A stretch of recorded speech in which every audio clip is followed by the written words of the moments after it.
हाँ, तो ये तो अपेक्षित था ही कि रिपोर्ट आएगी सामने। अब रिपोर्ट आने के बाद कौन कितनी उस पर विपक्ष राजनीति करता है, अब ये देखना होगा। और बार बार हम इस बात को कह रहे हैं कि भाई इससे केंद्र सरकार का क्या लेना देना है। एसआईआर से आएगी, आपको कोई शिकायत होगी, कुछ अच्छा लगेगा, अच्छा भी चुनाव आयोग के सर, शिकायत होगी तो भी चुनाव आयोग के सर। बट हाँ, ये अपेक्षित थी, आज आएगी, देखते हैं उसमें क्या रहता है। ईबीसी को वोट का लेकर वो साध रहे और कह रहे कि ईबीसी अब वोट बैंक ने, क्योंकि एनडीए के लोग पहले वोट बैंक ईबीसी को समझते थे, लेकिन अब वोट बैंक ने वो पावर बैंक अब बन गया है, सिर्फ यूज किया है। देखिए, ईबीसी, ओबीसी, दलित, महादलित, ये सारी सोच नेता प्रतिपक्ष की हो सकती है।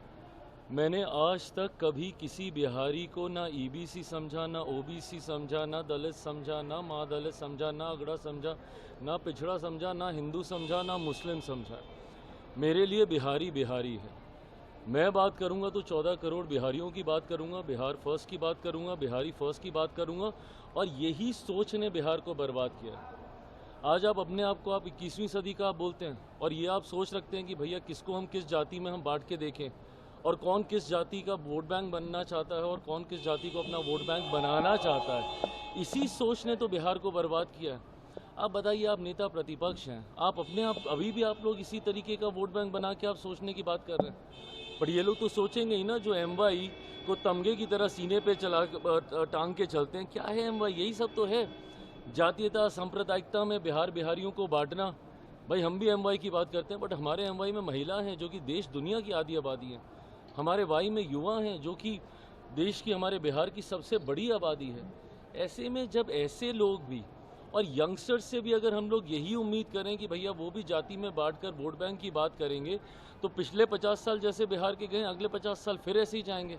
अगली पीढ़ी फिर ऐसे ही जातियों और धर्म में बंटकर बर्बाद होने का काम करेगी। कम से कम युवाओं को इस तरीके से जाति में बिहारियों को बांटकर बात करने की सोच नहीं रखनी चाहिए। एक बड़ा सवाल तेजस्वी ने उठाया आंकड़ों के साथ कि 1 लाख बजट का पैसा है और 7 लाख करोड़ की योजना का उद्घाटन प्रधानमंत्री और नीतीश कुमार ने कर दिया। दावा कर रहे हैं, धोखा कर रहे हैं, कैसे पूरा आगे कैसा होगा? और कुछ भ्रष्टाचारी अधिकारी और मंत्रियों का लिस्ट है जो खुलासा करेंगे। दिक्कत यह है कि विपक्ष घबरा गया है, और ये स्वाभाविक भी है।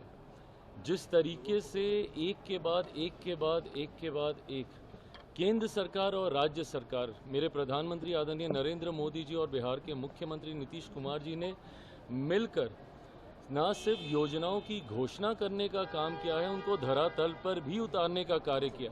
मुझे खुशी इस बात की कि मेरे प्रधानमंत्री ने सिर्फ शिलान्यास नहीं किया, उन्होंने उद्घाटन भी किए हैं। और कई ऐसी जन कल्याण की योजना जिसको लागू करने का काम किया, जो विपक्ष सपने दिखाता रहा था बिहार को कि हम आएंगे तो हम ऐसा करेंगे, हम आएंगे तो हम ऐसा करेंगे।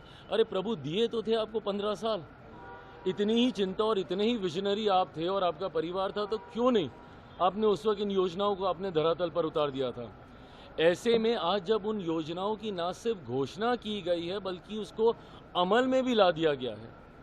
महिलाओं के लिए आपकी सोच तो भैया सिर्फ सीमित इतनी थी कि आप उम्र भर आप उनको अपने ऊपर डिपेंडेंट रखते, हर महीने आप उनको एक किस्त देते रहते, हर महीने आप एक किस्त देते रहते। यही आपकी सोच थी ना। इसी सोच को आप बोल रहे थे कि भैया कॉपी कर रहे हैं, कॉपी कर रहे हैं। क्या कॉपी किया? आज 10-10 हज़ार रुपये महिलाओं के अकाउंट में डालकर इस बात को सुनिश्चित करने का हमारी सरकार प्रयास कर रही है कि वो उद्यमी बने, वो अपने पाँव पे खड़ी हों। और जब एक महिला अपने पाँव पे खड़ी होती है तो पूरे परिवार को साथ लेके खड़ा होती है। तो ऐसे में जिन महिलाओं के अकाउंट में गए हैं 10,000 रुपये, वो इसलिए नहीं गए कि भैया आज दिए हैं फिर तुमको दे देंगे, फिर तुमको दे देंगे। नहीं, आप एक प्रोजेक्ट तैयार कीजिए। आप जिस भी व्यवसाय में आप जाना चाहती हैं, आप उसके लिए आप कार्य कीजिए, इनिशियल रिपोर्ट सबमिट कीजिए, और उसके बाद 2 लाख रुपए की और राशि आपको दी जाएगी ताकि आप उसको पूरी तरीके से आप स्थापित कर सकें। ये विकास की सोच है। ये कैसे एक परिवार को आत्मनिर्भर बनाया जा सके, उस दिशा में उठाया गया कदम है। और स्वाभाविक है भैया, ये ऐसे कदम हैं जो सीधा गरीब कल्याण कि योजनाओं को सशक्त करते हैं, महिलाओं को सशक्त करते हैं, परिवारों को सशक्त करते हैं, ऐसे में आपको स्वाभाविक है चुभना ये सारी बातें, क्योंकि आपने तो सपने में भी नहीं सोचा था कि ऐसी योजना भी आ सकती है। एक सवाल और